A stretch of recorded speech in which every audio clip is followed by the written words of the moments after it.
populism is evil. Well, at least the idea that the public is always right.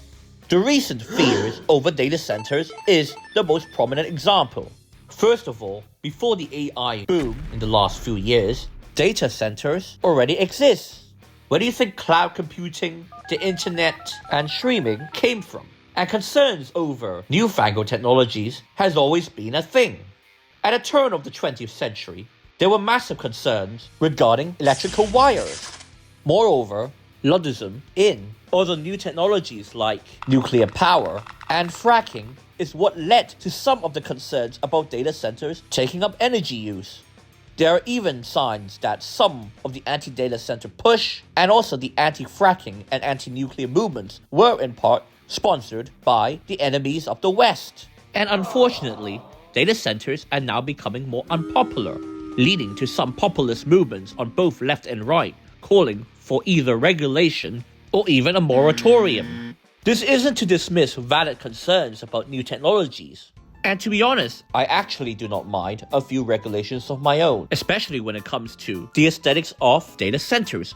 And I do believe that data center companies must also build their own new source of energy so that those near data centers will not be affected by the rising costs. But in general, the world is far better with newer technologies. The same people that are complaining about this and that tech will be the same people that will also cry if that technology gets cut off. However, elitism is also evil, especially regarding concerns over mass immigration and erosions to national identity. Economists and a lot of politicians always love to talk about, oh, if it wasn't for immigrants, the economy would be more stagnant than it already is.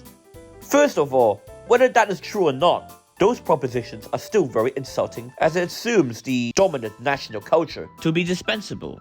I mean, look at parts of Birmingham or places in London like Whitechapel. Do you really think that is worth just a few percentage points in GDP growth, given that those places don't even look like the host country?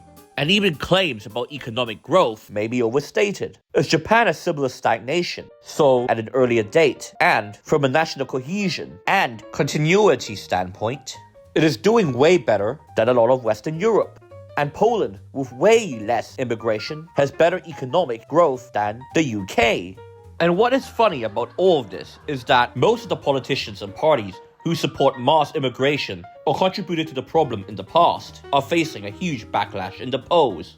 Well, what are your thoughts on this? Do you think both populism and elitism are evil? Or do you think only one is good and the other is bad? Comment down below.